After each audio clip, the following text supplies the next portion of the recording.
वायुमंडल की संरचना और संगठन आज का टॉपिक है। पृथ्वी को चारों ओर गंधहीन, रंगहीन, स्वादहीन गैसों के मिश्रण का एक विशाल आवरण जो सागर तल से 16 से 29,000 किलोमीटर तक फैला है, वायुमंडल कहा जाता है। पृथ्वी के गुरुत्वाकर्षण बल के कारण ही यह वायुमंडल पर टिका है।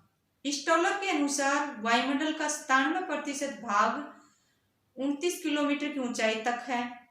वायुमंडल का 50% भाग 5.6 किलोमीटर की ऊंचाई तक है। वायुमंडल का संघटन, वायु अनेक गैसों के यांत्रिक मिश्रण जो गैसों, जल वाष्प, धूल कणों से बना है। पहले हैं गैसें।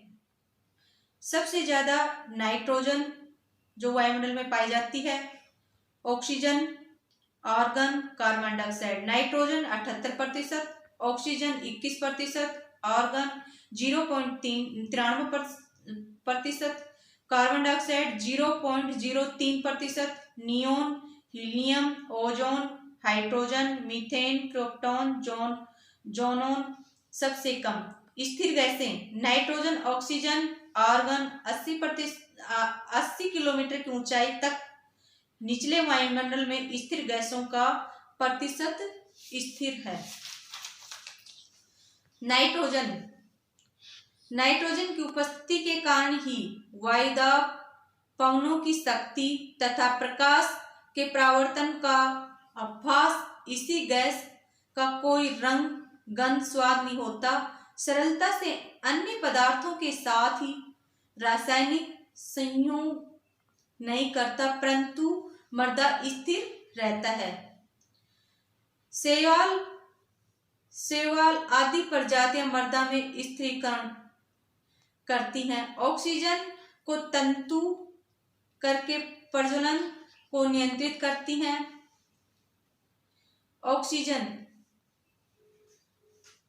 जीवनदायिनी गैस, प्रकाश संश्लेषण की क्रिया तथा जनने के लिए अनिवार्य है। परिवर्तनशील गैसें जल वाष्प, CO2, O3, H2O, helium, neon, xenon, krypton, methane. फिर आर्गन, अक्रिय गैसें जो सर्वाधिक मात्रा में पाई जाती हैं। अन्य अक्रिय गैसें neon, helium, krypton, xenon, ozone अक्रिय गैसों में सबसे भारी है। कार्बन डाइऑक्साइड सबसे भारी गैस, अतः निचली परत में ही मिलती है। प्रवेशी सौर्य विकिरण तरंगों के लिए पारगामी तथा बहिर्गामी पार्थिव विकिरण के लिए अपारगामी, अतः हरित ग्रह प्रभाव के लिए जिम्मेदार है। ओजोन अधिकतम सांद्रण 12 से 35 किलोमीटर समताप मंडल में हानिकारक पराबैंगनी किरणों का अवशोषण करके पृथ्वी के लिए सुरक्षा कवच का कार्य करती हैं। हाइड्रोजन सबसे हल्की गैसें जो लगभग 1100 किलोमीटर की ऊंचाई पर मिलती हैं। जल वाष्प, वर्षण, सभी वायुमंडल की इसकी औसत मात्रा 2%, इसकी मात्रा पर आधारित होती है। गर्म तथा आर्द्र उष्ण प्रदेशों में हवा के आयतन का 4%, ध्रुवों तथा रेगिस्तानों में 1% से कम। विषुवत से ध्रुवों की तरफ इसकी मात्रा कम होती जाती है।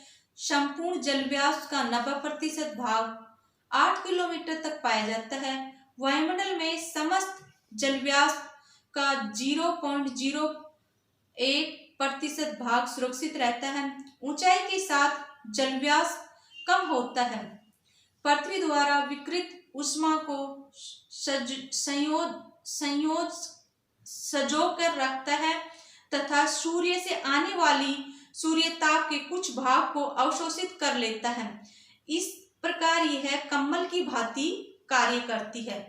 प्राथमिक हरित ग्रह गैस, धूल कण वायुमंडल के छोटे कण समुद्री नमक, धूल, धुआं, राख कण को सम्मिलित ऊंचाई के साथ इसकी मात्रा में कमी।